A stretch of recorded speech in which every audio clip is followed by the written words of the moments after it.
Okay, I call the meeting of August 8th, 2017 to order. Please rise, we'll pledge the flag.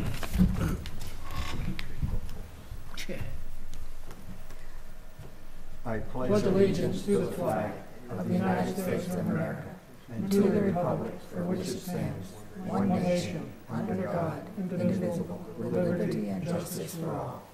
Please be seated.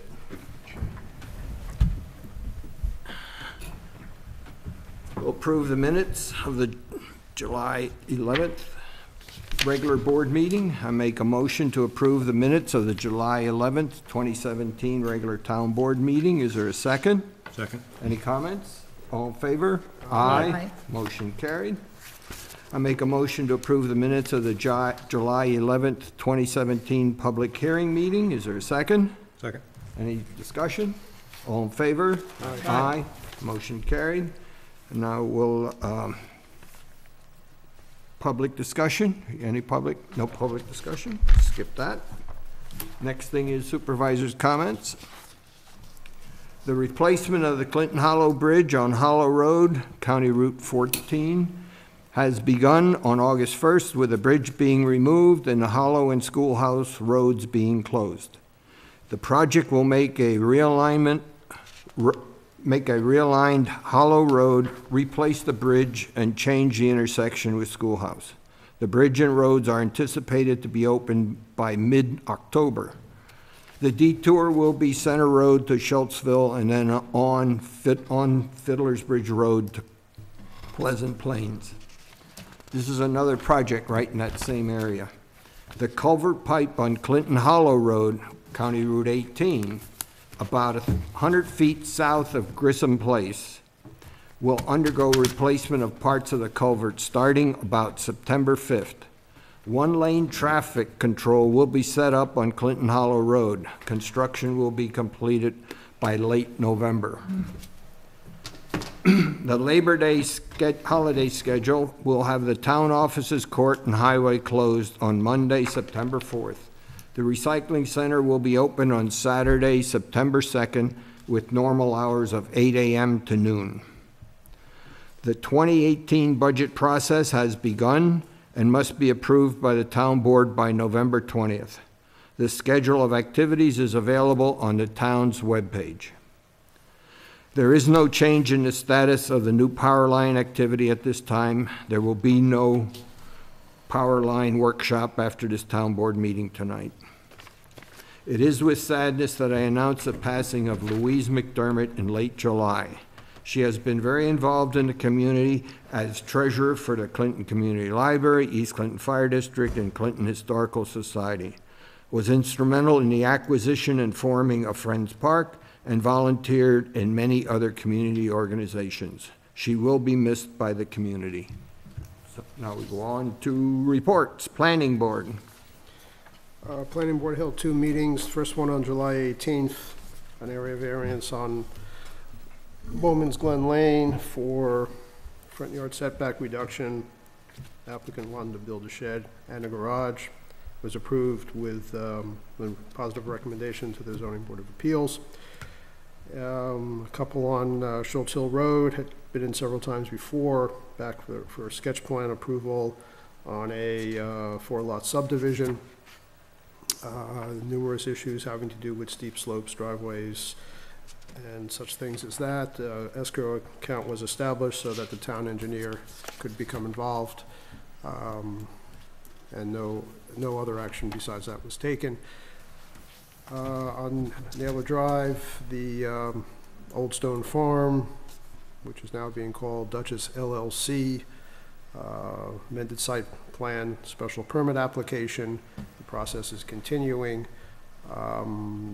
This was an application for yurts to be added to the property to increase the number of permitted guests, and town consultant was attended the meeting.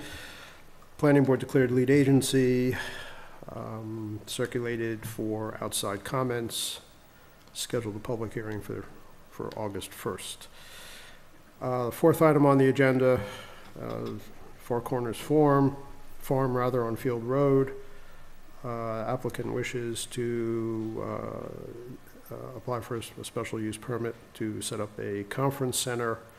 This application has received quite a bit of attention from the neighboring property owners. Actually, quite a few showed up at the meeting, even though it's not a public hearing, but they just came to listen and observe. There was considerable discussion with the town consultant having to do with the number of events, the number of people, traffic, noise, lighting, parking, and related kinds of things. The process will continue. The applicant will need to come back with a more detailed site plan. August 1st meeting of Planning Board, variance on Willow Lane for constructing a garage within a side yard setback. Received a positive recommendation to the ZBA. An applicant on Shadwell Lane asking for an area variance to allow increased square footage of an accessory dwelling. Was also approved with conditions and recommended to the zoning board. Duchess LLC, Old Stone Farm, was back for their public hearing. Number of people showed up and spoke. Planning board reviewed the environmental assessment form, issued a negative declaration for seeker purposes. Site plan and special permit application was approved, but that's only for the yurts, not for the project as a whole. That's a separate application which is proceeding on a separate track.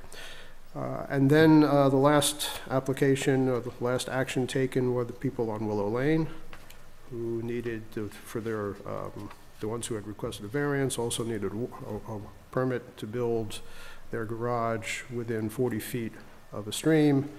And that was approved with conditions. And that's the end of the report. Thank you. Zoning Board of Appeals? Yep. Zoning Board of Appeals follows the planning board, which Councilman Werner just had read. Property on Bowman's Glen Road. The applicants were requesting variance, front yard setback, a reduction from 100 feet to 83 feet for garage. The front yard setback reduction from 100 feet to 13.8 feet for a shed.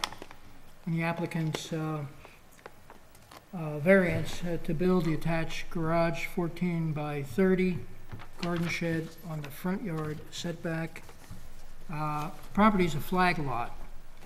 And the front of the house is facing Bowman's Glen, triggering the need for a front yard setback variance. The applicant feels that this is the best placement for these structures to maintain privacy and feel that it's a sensible layout. Proposed structures will not be visible from the main road. Given the nature of the layout of the flag lot, the benefit sought by the applicant can be achieved by other means, but is not the most beneficial solution. So the requested variance was granted. End of report. Thank you. Next one, CAC.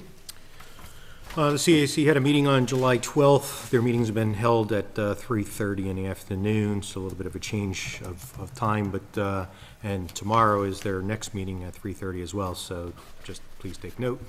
On the July 12th meeting, all members were in attendance. A public representative was there, Michael Whitten. Public comment was opened in regards to the Climate Smart Pledge that the town adopted at the last meeting. Motion to approve the June minutes were given and approved. Most of the meeting was spent talking about the Climate Smart Community Pledge and what the CAC can do in developing a action plan. Several documents had been distributed. One from Jean McAvoy, which listed a whole bunch of things. One of the things that I found interesting in the document that Jean had sent out was that I think it's Rhinebeck that had used a BARD intern and they put in over 800 hours drafting their environmental impact. So that's an idea as far as something that I guess we could use as well. We also talked about the Omega, but and then Quinn also sent in some drafts of different action plans. First draft was kind of created by Noreen, and it'll be reviewed tomorrow as well. Some discussion on the watershed. Bill stated that it was important to reach out to residents who lived around lakes. Noreen has sent an email to the director at Omega, Skip Backus, asking how Omega was adapting their future plans to the predictions of climate change. And on diversity, Noreen had stated that she was checking with other top towns and their accomplishments in creating the critical environmental areas to designate and protect key wildlife habitats. As far as their educational outreach, the town website continues to be and include basic information about some environmental concerns and provides information to the public. And that was the end of the meeting. And as I mentioned, the next meeting is tomorrow at 3:30. Okay, thank you. Recreation Committee. The Recreation Committee, we didn't meet, but because Dan's on vacation and he is the committee. So, but the pavilion is rented every weekend. Well, you know, and we're doing well with that. Summer activities are ongoing. Summer camp has been very successful so far. The summer picnic was held there since the last meeting. I believe the attendance was 160, thereabouts. Very well received by everyone. The improvements that have been made in the park have been commented and very well received, and that's pretty much the report. Okay, Building Inspector. Building inspector's report indicates number of building permits issued, 5. Number of certificate of occupancy and certificate of compliance issued, 10. Number of title searches, 6. For a total number of miles crewed, 174. The total cost of construction was $95,350, of which there were no new home builds, but there was a farm structure and garage, generator, and pool for a total of 93, as I said, $93,350. Okay, thank you. Zoning Administrator. You do have that, too.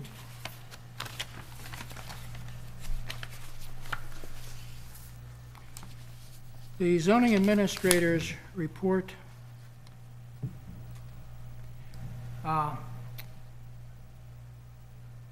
property on Hibernia Road, went to visit this large property which had a large party on Memorial Day, and spoke to the property owners, and there was a complaint about noise and loud cars running up down the road. The outcome is that they have this party. In the future, they will notify the neighbors. And this party was for a injured young man. Property on Fallkill Road, a notice of violation was issued for this property. Property is violation of the zoning code for junk cars and rubbish on the property. The property owner is working with the zoning administrator to clean up the property. On July 19th, the zoning administrator made another site visit, and they still have some improvements to the property. As long as the cleanup continues, he'll continue to monitor the property. Property on Meadowbrook Lane received a request for an interpretation of the zoning code concerning a barn to be located on a vacant land. Zoning code for animal husbandry, a barn and an agricultural use is allowed. Follow-up letter was sent to the property owner. Property on another property, Hollow Road. Notice of violation was issued for this property for 3 junk cars in the front yard. Site visit on June 21st. The cars should be removed shortly. End of report. Thank you. Highway. Highway, they continue to do the typical work along the side of the road, et cetera. They replaced the sign at Schultz Hill Road, preparing Breezy Hill, Sunset Trail, and Amyville Road for oil and stone. They're reshaping dirt roads on Schoolhouse Road and Schultzville also. Doing the typical cleaning up of ditches along the roadway, roadside mowing, and dirt patching is ongoing. That's it. Okay, thank you. Scenic and historic roads. No activity this month. Library report. Also, no activity this month. The library the board does not meet in July. The August meeting will be on Monday, coming up a week from yesterday. And there are a couple of people here from the board who presumably will speak later about the 414 and summer concert series and other events that are ongoing. Okay, Altice, which is Cablevision. Yes, Altice, hereinafter known as the company. Hereby note, this is a letter to our supervisor from Altice, and it's from the Area Director of Government Affairs, Dan Ahels. They notify our office that effective August 15th, the sports surcharge, currently $4.97 per month, will be upped to $5.97 per month. For all new residential and commercial customers, all video service pricing for current Optimum customers is unaffected. Change reflects the rising rates that programmers charge Altice to carry out their content, particularly sports-related programming, and is lower than the comparable charge currently assessed by Fios and DirecTV. Altice offers an array of products to meet the customer needs and budgets, and its pricing is competitive with other providers, says Altice. Another letter from Altice to Town of Clinton, effective July 14th. NBCU Universal will cease operations, the Universal HD network. As a result of this decision, Universal HD will no longer be available to Optimum residential and commercial customers. That's it. Thank you. Zoning revision. So the zoning revision committee met last night. Topics of discussion were the Hamlet districts, landscape regulations, lighting regulations, the Ridgeline and scenic and historic roads overlay, and there was a brief discussion on the ag or the right to farm areas as well as the aquifers. Next meeting will be, because of the holiday, will be on September 11th.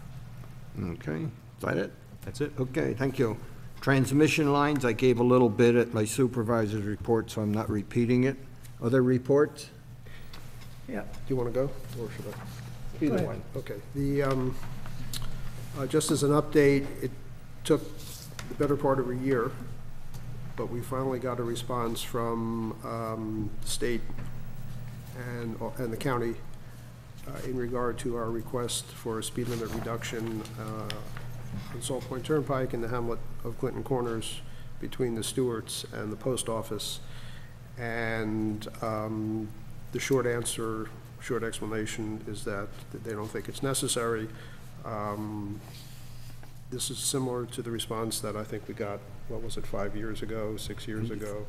And before. And prior to that, too. So it appears that this ship is sailing. But anyway, that's just by way of an update that we did finally get an answer to that request. You know, their response was similar to the previous response, which is basically, if we lowered the speed limit, we'd only make more speeders. Well, yeah, they don't, Is there justification the for not state, doing yeah, it? well, there are two justifications. That's one. The that's- other one is that there have been no accidents. Well, they do the 3-year study and a 5-year study look Right, back to see if there's any accidents. But So- yes, the argument essentially is that the average speed appears to be 47 miles an hour. It's posted at 40, and the consensus is that if the speed limit is lowered, the speed will not be affected, and so people will be even in more violation than they are now, and have a policy about not encouraging people to break the law. So we should turn around and raise the Taconic speed limit to 65, because most people drive 65, so. Raise it to 110, and then most Exactly. people will be law-abiding. If they follow that rationale. But anyway, the state has spoken, so that is that. Okay, Done. the Wappingers Creek watershed, we had our quarterly meeting. I've been attending these, I've been a member of this group for many years, and we met last Friday. The group got an award from the DEC, particularly the Hudson River Estuary Program, and it was quite an achievement for the group to get, based on the work that has been done over the last 10, 15 years. And we're quite happy with that award. We went over again the 9-element plan, which is a state plan, but it's each piece of it is being worked on from different towns at different levels. And it's mainly a cleanup kind of a plan. And as you can see from the Hudson River and its tributaries over the last 20 years, it's quite a massive improvement. The streams are clean. The river, I remember the river 40, 50 years ago, where the river was floating fish. You know, it was not clean, particularly down when you go down through Beacon and some of the industrialized areas and up through and up north. And we can see the improvement over the last 20, 30 years. Did come out with a nice brochure, which is 30 years making a difference for the Hudson River Estuary. And if you want to take a look at it, I have a copy of it. I just have one copy. They're fairly difficult to come by. But it describes what was done to clean up the rivers, estuaries, streams, lakes, ponds, and the like. That's it. Okay, thank you. Anybody else have reports? Okay, we'll move on to old business, tree harvesting. So, I don't know if you want to talk about this, Elliot, but Elliot had found, or Carol found it. Carol found, oh, I'm sorry. Carol found I saw so many emails between Shane and Elliot, and I don't know, didn't want to take credit away from me.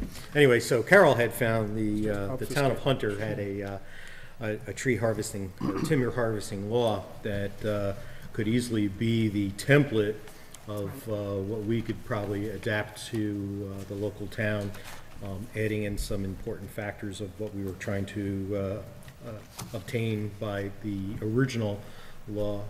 So I think it was Elliot's intention to distribute it to everybody to get kind of a consensus to go forward, that this would be less, and I think from your comments earlier, it seemed like you were more in favor with it, and so if this is kind of what everybody's happy with, then we'll proceed and add in some of the extra language that we wanted, not trying to exceed the 5 pages that are on here. And maybe by the next meeting, we can come up with an actual document. I think this is a great find. I mean, there's so much here that's succinctly defined, you know? You don't have to be a Philadelphia lawyer to understand it. And I think it would be easy to convert it to the needs of this town. And again, it's 4.5 pages, not 5, okay? Which is wonderful. They'll make it half a fine. page. Versus what, 27 20-something, or yeah. something. So, thank you, Carol, and I think this is the basis for what we want. Okay. Is that the consensus of the group? I just glanced at it. It looks fairly good as a Okay. basis. It's just, that's all it is, it's just a start. Yeah. So we'll try to add Okay. the extra couple things that we wanted to include and Right. and hopefully have a document for everybody to read by next meeting. Yeah, that'll be the plan, will be September. Okay, good. Okay? Okay. Next one is local law on court actions. Well, we had a discussion about this, a fairly brief discussion, I believe it was last meeting, and the idea here would simply require that the town board approve legal action, before the town takes legal action, that you would need to have the approval of the town board to do it, which I don't. Oh, sorry. Approval of the town board for commencing legal action, which at the moment we don't have. And the rationale simply being that if, commencing legal action is obviously a commitment to an expense, sometimes a considerable expense, and it never hurts to have a group of people making a decision about this rather than having it done by the supervisor alone, as a way of simply ensuring that these things are done in the proper way. So that's the purpose of the. Well, I think even to define it a little more is the fact that what we were saying is the smaller the town, the more personal things become. Yes, right. And so sometimes things are done that are more personal than reality. And when there's 5 minds making a decision rather than one, cooler minds should prevail and it would make it more rational. Then there's also the common sense, practicality of whether we should expend the money going to court, which is another factor involved. So I think between those two things, the consensus from our conversation at least was that we should basically all have input before we go to the next step of expending legal fees. Right. At the last meeting, when this was brought up, I added the words of appeals only. And it appears like you've taken that out and say anything. So that includes anything, even for Article 7's. Yeah, I mean, that's been my complaint to begin with as far as I'm just Article saying- 7's. I would say yes. I would say yes. We did include appeals, but not appeals only. Oh, I know, But but I yeah, just said, yeah. I No, I would wanted say it yeah. only for Right. No, appeals, not for right. everything that Right. goes on. I think we need to be more, I think we need to be more inclusive than to simply limit it to appeals. So I would say it should be for everything, yes. I envision as we're becoming more aggressive in the laws that we are putting together and fine tuning them, we're gonna get more of these actions and we're gonna have more executive sessions to discuss this so that we can make a decision to do something. So it's gonna be a burden on the rest of us. I'm just putting it right out there, because you can't do it in open session. You gotta do it in executive session. That doesn't trouble me. Well, I can't speak for anybody else, but if that's just what you saying, have, that's what you have to then do. that's what you have to do. Well, so let's talk about how many legal actions that we've had in the last couple of years. Yeah, that's what I was thinking. 1, 2? No, you get in tax surcharges. Well, the tax surcharges, like I said, have been They get kind about of like a big 4 or 5 of them. thorn to my I understand, horn, but, but the you realize in tax certiorari's, the assessor cannot go before the judge Right, to make a decision. It has to be an attorney. right. So we see all the attorney ones. Mhm. And there are 4, 5, depending on what the year is. But most of those are settled before they even get to that point. Does not matter, are there's they not? costs. It's still going before the court. The judge has to sign off on the settlements. Okay, They are not signed off by anybody else except Okay, the judge. okay. So you're in a court action. okay, So I'm just reminding you what it means when you're doing it okay, this way. all right.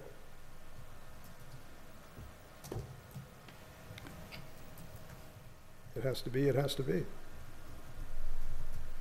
I just think it's over control at this point.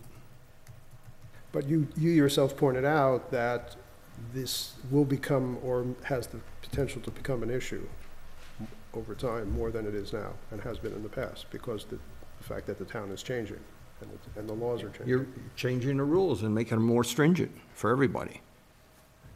Well, not necessarily. The two of those, those are two different things. I think you're conflating two different things there.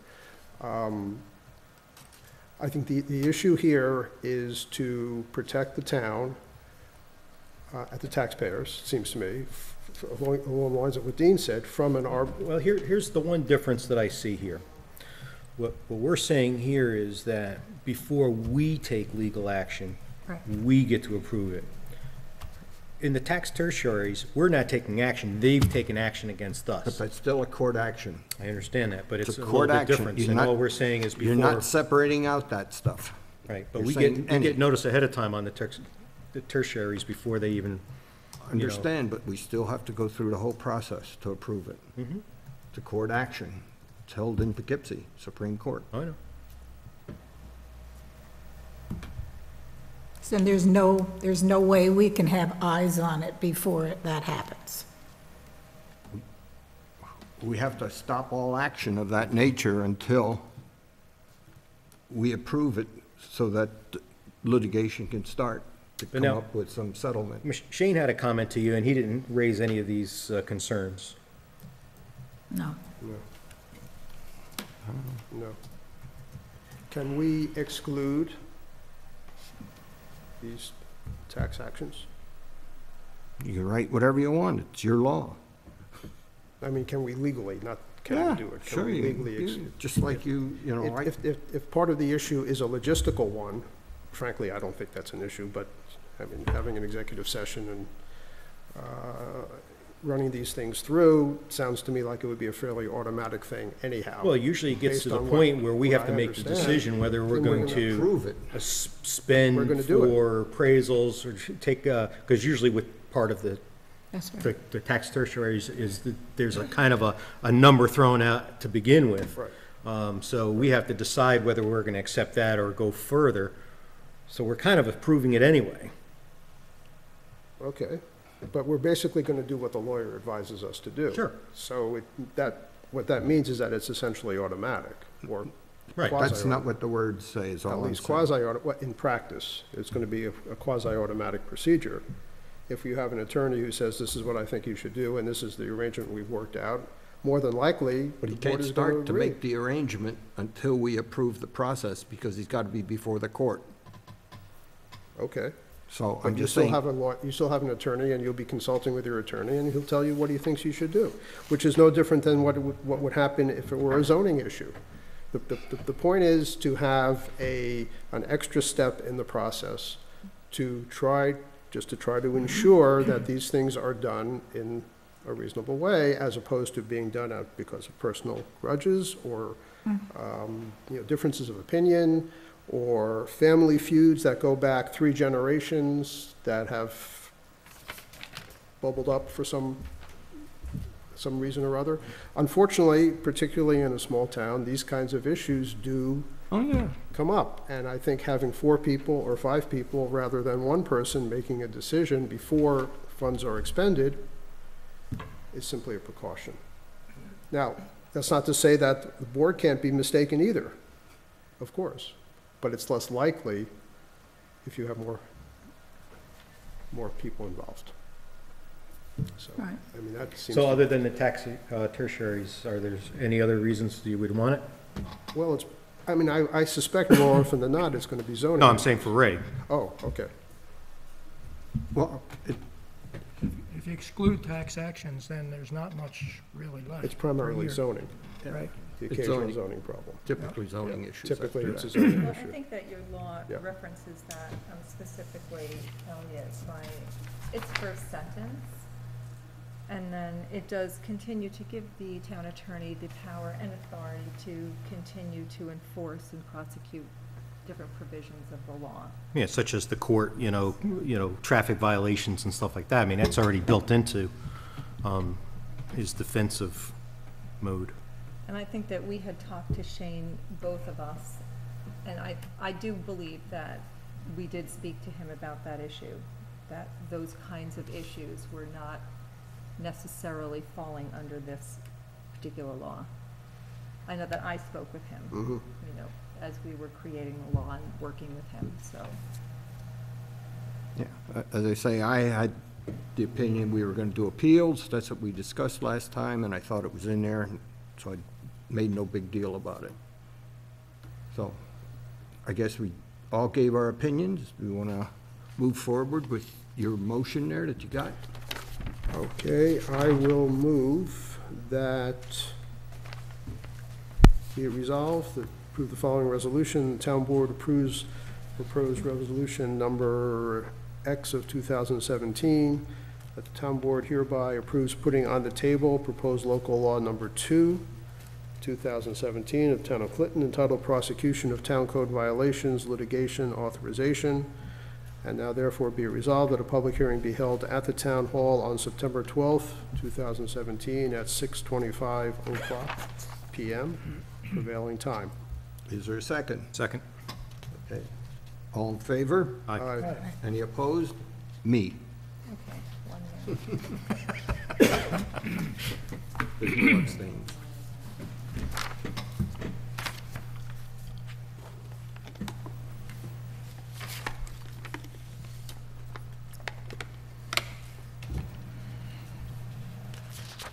Okay, next one.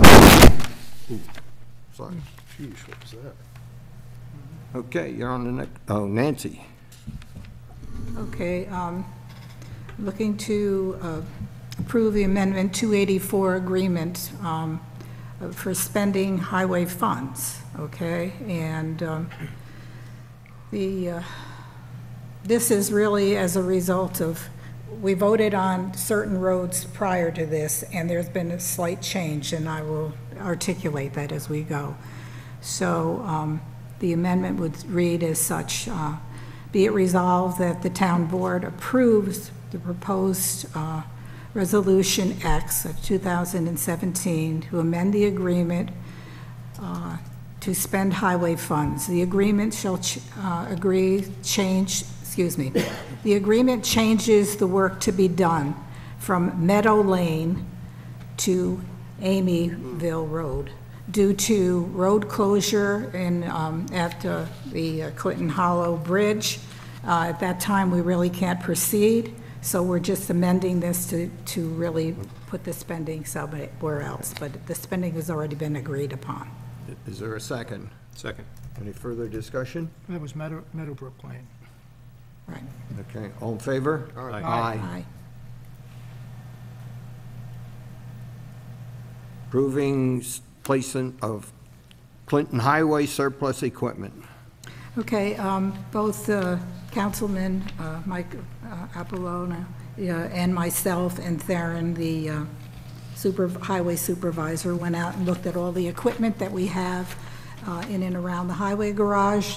We determined that there were a number of things that either were in poor repair or not working at all that someone might make use of. And we made a list of things such as rollers and seam cleaners and snow plows and a couple of vehicles that no longer are being used. We also included in that the commercial stove that was moved from the park to our property. And so we put prices on them, and we want to have an auction which will be advertised in advance. If someone doesn't pick the stuff up, then we will have it hauled away. But I would like to make a resolution to do this. This is all surplus, so the resolution would be it resolved that the town board approves going to bid to sell surplus highway equipment and authorize the town clerk to place a legal notice in the Poughkeepsie Journal. Hold on. I've got some new glasses here, I'm having a little trouble reading. And we'll have sealed bids that must be received by Thursday, September 7th at 10 a.m., and will be opened at 10:15 that date. The bids will be awarded at the regular meeting in September 12th of 2017 to the highest responsible bidder, whose bids shall be on file and with conformity with the notice provided that the town board reserve the right to reject all bids and advertise anew if the judgment of, if it is judged, in the judgment of the board. It is in the best interest of the town to do so. Is there a second? Second. Okay, discussion? Yeah, I mean, how much equipment are we talking about? We are talking about, oh, excuse me, No. I can't read this very well, but we're talking about 15 pieces plus the stove. Now, something like this, I mean, have we thought about or discussed maybe going to like the auction place there in Pleasant Valley and I just having gave her them that. doing it online and Just gave her. Well, we didn't discuss it. Ray just gave me something on that, but most of the equipment is in such poor repair that we figured it was probably cost us money to do that, which would Some of reduce. the old snow plows are probably 20-some years old, and they're really just old iron. well, they do a lot of that junk because I get the emails for Westchester and Putnam and you'd be surprised what's on there. So, I mean, it may be something that's inexpensive because I don't think they charge us for them collecting the inventory and putting it out there and doing Okay. the advertising. We could look at that. So I would say we Sure. should look at that. Yeah, we can go there, over that with Theron. But you have a motion and a second on the table to go to bid, so you Yeah. have to deal Well, yeah. with your motion. In the motion, I have a question as to what is the highest responsible bidder? What does that mean? I know what that means when we're buying stuff, but when we're selling stuff, I don't know what that means. My definition that I would assume is somebody who is able to pay, someone who is The highest bid of the financially financial responsibly capable. to be able to bid on something and actually pay for it. But if you don't give us the money, we don't give you the piece. Well, no, So, I mean, What are the pros and cons of doing it one way versus the other? Less expense on our part, To do it your way? I think so. we do have on the list, if I could read this properly, we do have on the list one truck that we do anticipate getting probably a couple $1,000s for. And a sickle bar mower that we anticipate getting over 1,000. Other than that, we've got a couple things for 300 and the rest, we're talking 10, 25, 20, 10, 10, 10. It's I almost not mean, worth the trouble for those So- minor things. I mean, the auction house adds their fee on top, so there's no fee that we're paying them for selling it. But sometimes when you're in a bidding situation, if there's a desirous piece on here, it could go up higher. But when you have sealed bids, I mean, nobody knows what the bid is, so I guess cheap may win. cheap may win, That's a sealed bid situation. right? That's I right. see, okay. Versus the other one is very open, you can see the numbers as they I go see, up, and I see, you don't I know who see. you're bidding against, but you can Right, see. Right, right.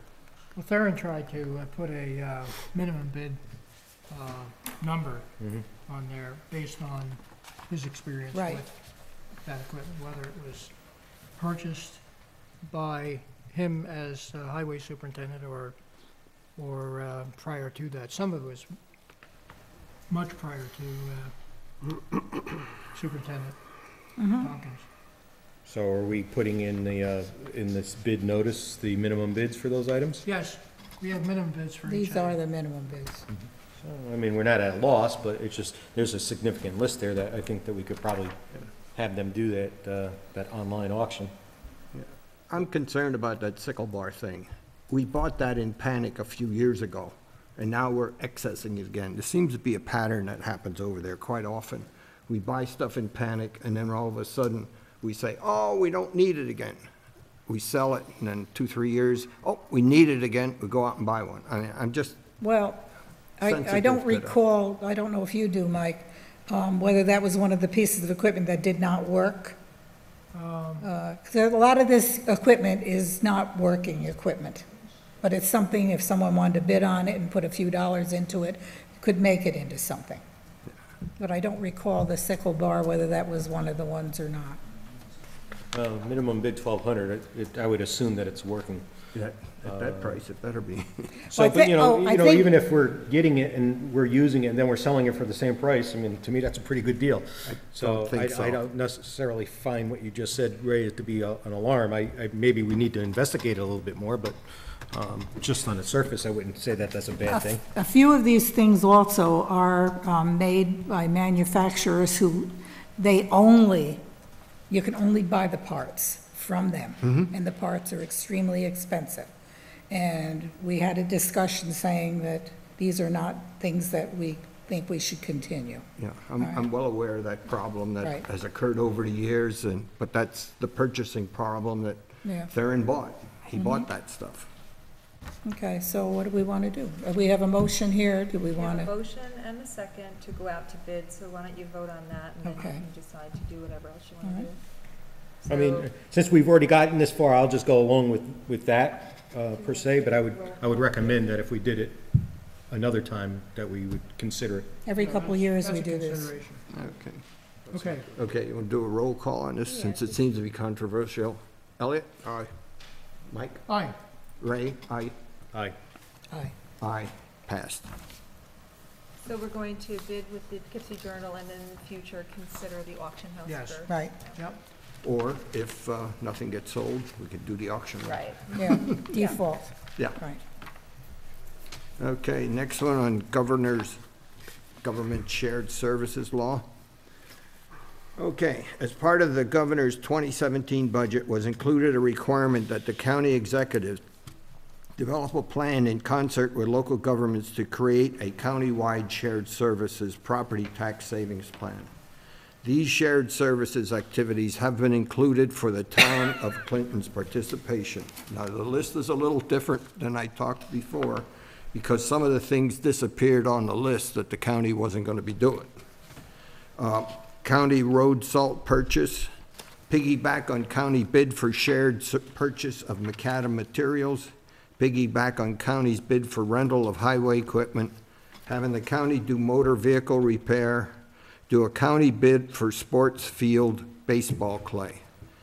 The countywide shared services initiative plan has been submitted to the county legislature for comments. 3 public hearings will be held on August 2nd, 7 p.m. in Dover Town Hall, August 30th, 6 p.m. in Wappingers Town Hall, August 31st, 10 a.m. in Dutchess County Legislature Chambers. The aggressive schedule has the panel of local officials approving the plan by September 15th. A regional by town newsletter will be sent to the residents of the towns during October. This is a mandate from the state with little hope of getting any funding to cover costs or savings. That's it. Who's sending the newsletter? The county. Okay. The addition, one of the additions is the automotive repair, Yeah. No, that was in before. was it in Yeah. before? I don't recall. Yeah. I've gone over those with Theron, and as I say, some stuff Okay, was dropped out. For example, we were gonna do a countywide assessor, was a concept that disappeared because all the assessors don't come due for 2 more years, so you can't implement it if you wanted to. It's okay. because if they're appointed, that's what happens. Okay, the next one is Town Hall Complex generator thing. FEMA has announced the 2017 Hazard Mitigation Assistance Grants programs. The development of Clinton's hazard mitigation plan was done in 2015 and 2016. Final plan approval occurred in July 2017. In the plan, Clinton had listed a 150 kW standby generator for the town hall complex and replacement of several flood-prone culverts. The application start date is August 14th, and applications must be in by late September or early October. According to a webinar on the process, it will take from 2 to 3 years from submission of application to completion and funding of the project. This is the first time for doing this type of grant, so there will be a great learning curve to complete the application and obtain all the required supporting data. So that's the update on that, what's going on. Next one is approve court clerk training. I make a motion to approve the following resolution. Be it resolved that the town board approves the annual court clerk training for Colleen McGarry from September 24 to 27th for a cost not to exceed $850. Is there a second? Second. Any discussion? All in favor? Aye. Aye. Aye. Carried. Next one is approve justice training.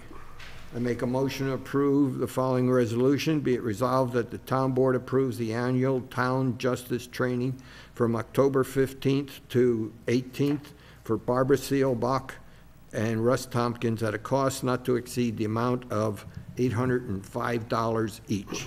Is there a second? Second. Any discussion? All in favor? Aye. Motion carried. Okay, the last one is assessor.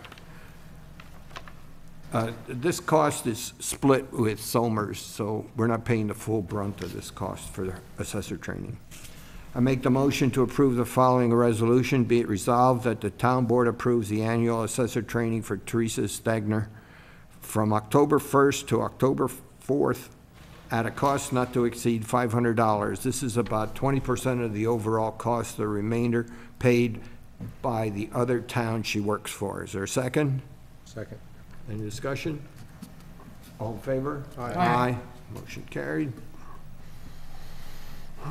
Any other motions before we go into the others? I have no resignation appointments. Does anybody else have them? Then we do the warrants. Make a motion be it resolved, the town board approves the August capital fund warrant vouchers number 5 totaling $1,775. The August general fund warrant vouchers 271 through 308A through Q totaling $12,095.90. And the August highway fund warrant vouchers 193 through 217A totaling $26,163.04. Is there a second? Second. All in favor? All in favor? Aye. Aye. Motion carried. Next is supervisor's report. I make a motion to approve the July 2017 supervisor report. Is there a second? Second. All in favor? Aye. Aye. Motion carried. Okay, I assume we're gonna have public discussion here? Joel's always good for public, okay. I make a motion to open the meeting to public discussion. Is there a second? Second. All in favor? Aye. Carried. Okay, who's gonna be first? Okay. You speaking for the library or CAC? Sort of. Good evening. My name is Bill Relier. I'm a trustee of the library and also its vice president. I'm here to say that our preparations for the 414 vote are going well. We have more than enough signatures to put the question on the ballot. More information can be found on this on our website. Meantime, programming continues to be very, very popular. People are showing up we haven't even seen before. We offer 2 or 3 kinds of yoga, including one you can take in a chair. Bird walks, Tai Chi, young folks games. It's really going great. And we're cooperating with town groups to implement these programs. We're working with both fire departments, the 4-H, the Historical Society, SSIP, our seniors group, and our CAC. By the way, the concerts, which are going great, coming this Friday, I think we're going to get an Irish flavor that's supposed to be really good. So think about showing up. So if there are any questions, Just say 6:30 is the time that it starts. yes. And we've been blessed by the weather, so show up, folks. Next one. Joel, come on up. Don't disappoint us.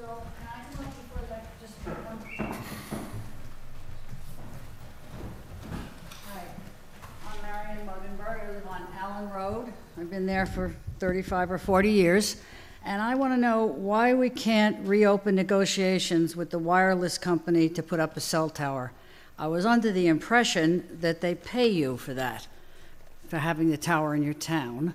And it seems to me that that would be a good addition to have somebody pay us for a change. And it really is difficult to live without cell phone service. A lot of people have told me they don't want to keep their landline. It's too expensive, but they can't rely on their cell phone in emergencies or just any reason. I mean, we got a special phone. It's costing a little bit more, and it doesn't work here. Although they said it did, it said you're just in a dead zone. So I know, and we're pretty high up. There's a lot of people much lower. They have nothing. Occasionally, we can receive calls, we just can't send them. So I just thought we'd put that out again. I know there is a tower in the town.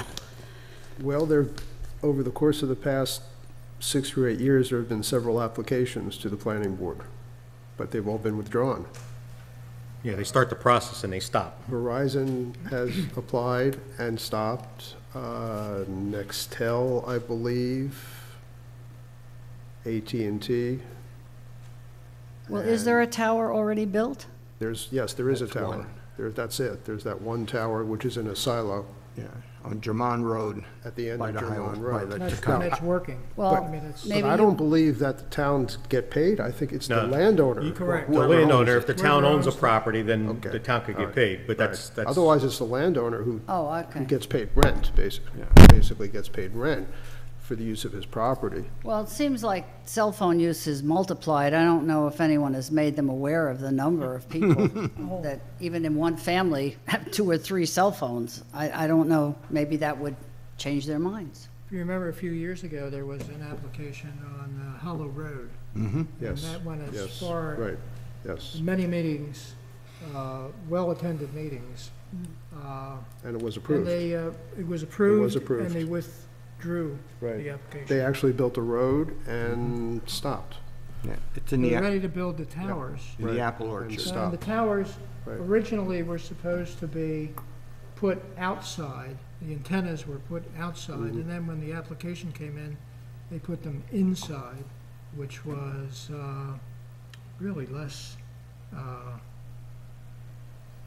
The application didn't make it anyway, so. Several of the applications have been approved by the planning board, but they were simply never built. Usually withdrew the Well, application. I believe in perseverance, and I think we should keep putting it in. Because a lot of people have spoken to me, I am in a lot of town groups, and everybody says the same thing. Yeah, that's not a town thing. So, you know, if we were not approving him, That'd be then you can different, complain to right, us. right. Yeah. Because No, but then it it's is- in our control. yeah. But this is a financial thing, so it's the cell phone companies who do it for their own financial reasons, whether they feel that they have service. So the one was AT&T, Right. which up in this area traditionally has horrible service. So I think they were looking to make inroads and put up a tower. So that's the last application was AT&T, and they went through the whole process and stopped. And so, you know, it's not that we're denying it, so it's not, No, I know it's not that. us fighting with them. No, I just We would meant- certainly encourage it, because I think most people want more, better. I mean, I don't get any cell service, so it's just. Well, I just think you should reapply or re-request, whatever that takes. We do neither. We don't apply or request. You know, it's really the usage. So if they have enough clients, Okay. they'll put it up, I think I that's, guess. yeah, I think Okay. that's the issue. Okay. Thank you. Okay, Joel, your turn.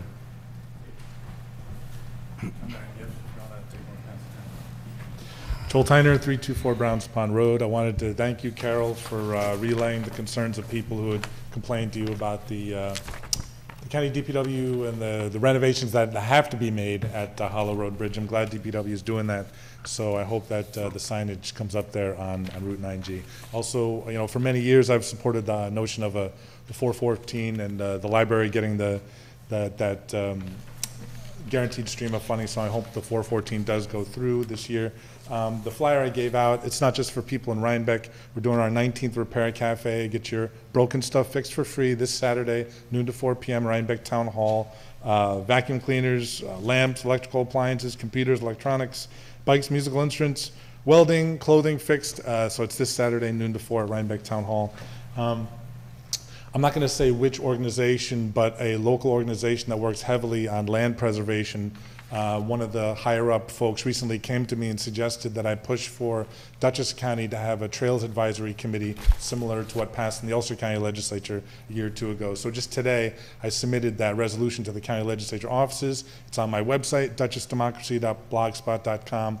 I would love it if people in this room, watching in the room, whatever want to do, let my colleagues know that that would be a good thing.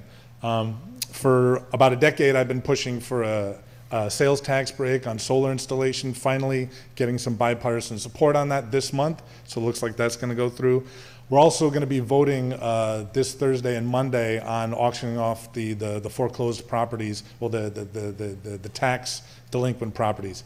And Albany County does something a little bit different. They have a land bank, so I just asked people to look into that. Also, mentioning the countywide shared services, I'm glad the county executive is doing that, but I know that at least one of you in the past has brought up kind of how insane it is that all too often towns like Clinton are being forced to jump through hoops to get that money. And again, just to remind people, it's about $100,000 a year that the towns of Clinton and Rhinebeck have lost to Dutchess County because of that change in the county sales tax revenue sharing formula. So it's about $400,000 or $500,000 over the last 5 years. City of Poughkeepsie, they've lost about $9 million, and that's why, you know, the people wondering why I did what I did, said what I said. It was illegal, frankly, according to 1960. You can't use federal monies to take money away from bus service to Thurgood Marshall Terraces and extend it to Fox Hill and Cherry Hill. There's some flyers on the back there. My impression is this is town hall. It's a public space. There's some flyers on the back table there, you know, accusing me of being anti-Semitic and anti-Jewish and anti-Israel. I just bring that up because this is a public spot, and those flyers were allowed to be more than one of them on the table. I married a Jewish woman. I'm not anti-Semitic. I'm going to answer that. Excuse me, Ray. No, I'm responsible for that. I have spoken to you, emailed back and forth with you on a number of different issues, and you have not commented to me that you have seen them back there. So that's my responsibility, Joel, so you have no problem getting on the calendar and communicating with me in other ways. If you are upset with something, communicate with the right person. I would be happy to address it with you, as I do many of your concerns. So to say that publicly, I'm insulted by that. And I wasn't accusing you. That's okay. That's my responsibility. So essentially, you are. So if you have an issue, you see me after the meeting, and we'll take care of it. Whenever you've reached out to him, I just end it.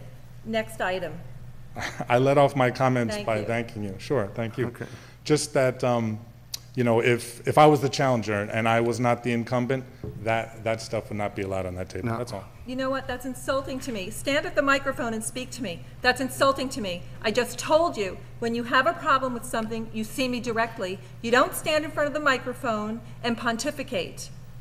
Whether it's you, your challenger, or any person from this community, they have no problem seeing me. I'm as fair as the day is long. I'm insulted by that. Wait for me, and I'll discuss it with you. Okay, And I'll have the last word. Sit down. Okay. Okay, Joel, that's enough. Iden? Moving right along.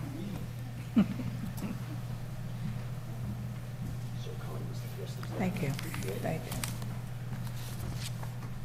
you. I'm Iden Sims, and I live on Pumpkin Lane.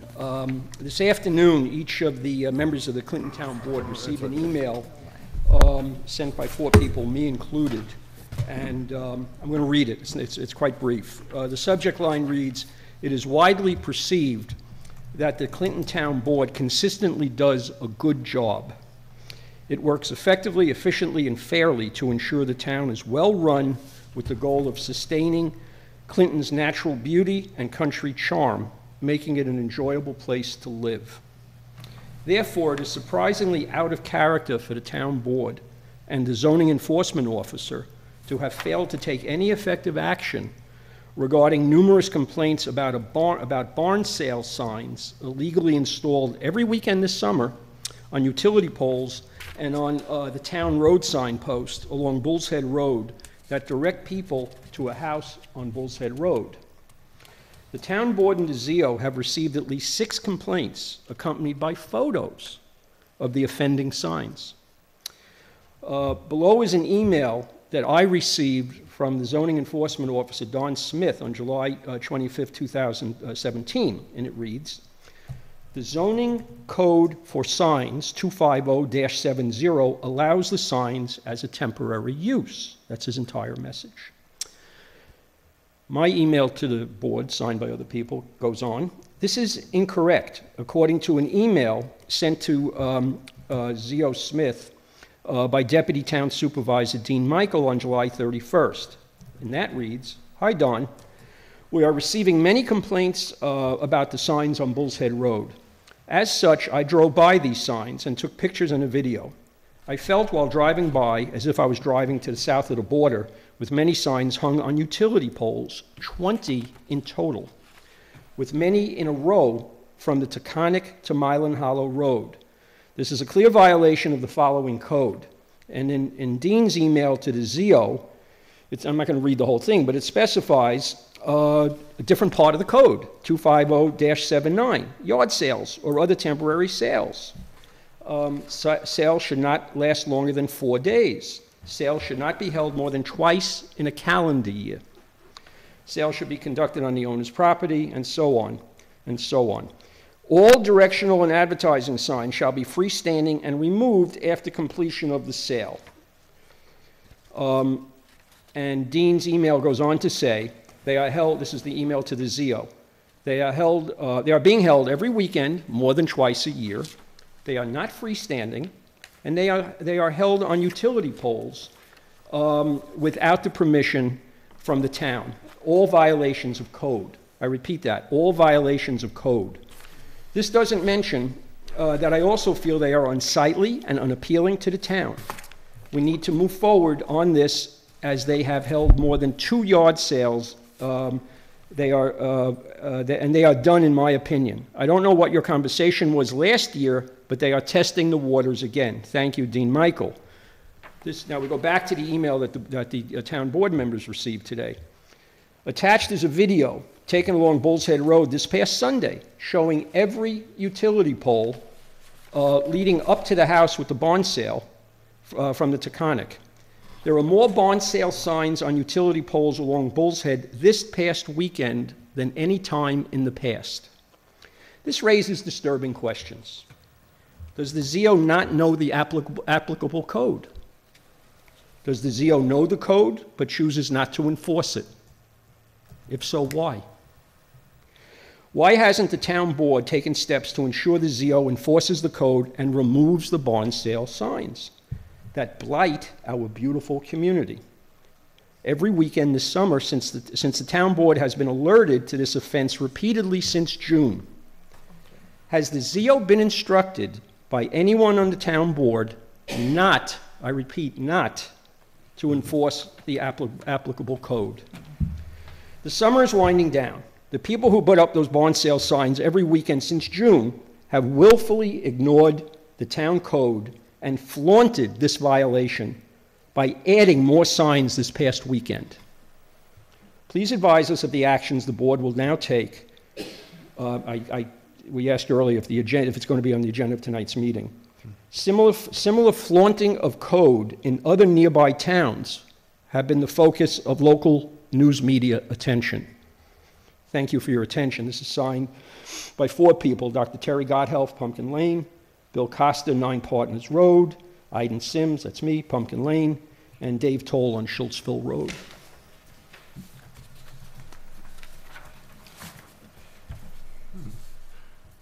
Do we know? Dean, You have any comments? You're the one that made the most definitive Well, I would make a- reply as to what. Yeah, well, What we could I do would or not do. suggest that, obviously, this may rise to the level of an employee matter, and I would suggest that we have an executive session to discuss this. Probably won't be too long, but I would, rather than having an open forum discussion on an employee matter, I think maybe we should discuss it as an executive session. I remember when you did this, when you talked about this, Mm-hmm. I basically thought it was handled. Well, I did get an email physically did saying that not- he would take care of it, I so. physically did not ride there, and I probably should have, but, yes. I agree. One unrelated matter. I received a email on July 25th from Dana Smith. Dana Smith's title is Commissioner, Dutchess County Department of Emergency Response. This is a follow-up to two very well-attended meetings here at Town Hall. One was a community meeting to discuss the problems with the troubled East Clinton Fire District and other issues with the West Clinton Fire District. The second big meeting here was one that Dana Smith organized as part of Town Hall meetings to discuss issues related to revision of the system, the volunteer system, at least in terms of EMS 911 calls. And East Clinton and West Clinton have the second and third lowest response rate, or the highest inability to response rate out of 60-something fire districts in Dutchess County. That's all for $1 million a year in taxes. So this is an email I got from Dana Smith, the county commissioner. I was away and have not been by there lately, meaning ECFD, WCFD. I am trying to set up a meeting with the two departments and the town to address EMS. We will see how that goes. So today's what, the 8th of August, and I wonder, has there been any communication between the board and Dana Smith to keep this moving so that the public is better served? The two fire commissioners have set up a meeting after the, Labor Day with Dana to further discuss this. They have also met together without Dana a week or two ago, I don't know the exact date, to try to see if there's a way of helping each other or whatever, providing better service.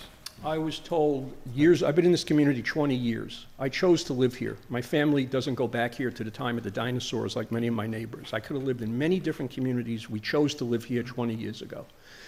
I've heard stories repeatedly, going back a decade, of outreach attempts by the West Clinton Fire District Board and by the fire chief to the East Clinton Fire District, and the response has always been negative. Consistently, we don't need your help, and quote, thanks, we have it under control, unquote. So frankly, the community is not impressed that WCFD is reaching out yet again to the ECFD, and the email from Commissioner Dana Smith specifically mentions that he's involved the town. So I'm wondering if the town is involved, and if there's going to be any notice to the public. Well, I mean, obviously, there's a fire commissioners meeting tomorrow, I believe. No, wait, yes, tomorrow. So, I mean, people should go to the meeting and voice those Your concerns. concerns. Okay. Thank you very much. Yes. Thank you. What are we gonna do? So I had the suggestion to have an executive session. What does everybody think? Agreed. Okay, Once we close public session. Right. we gotta do that first. Is that it? Anybody else talking? Okay. Get my script. I make a motion to return to regular order of business. Is there a second? Second. All in favor? Aye. Aye, motion carried. Now we do an exec session.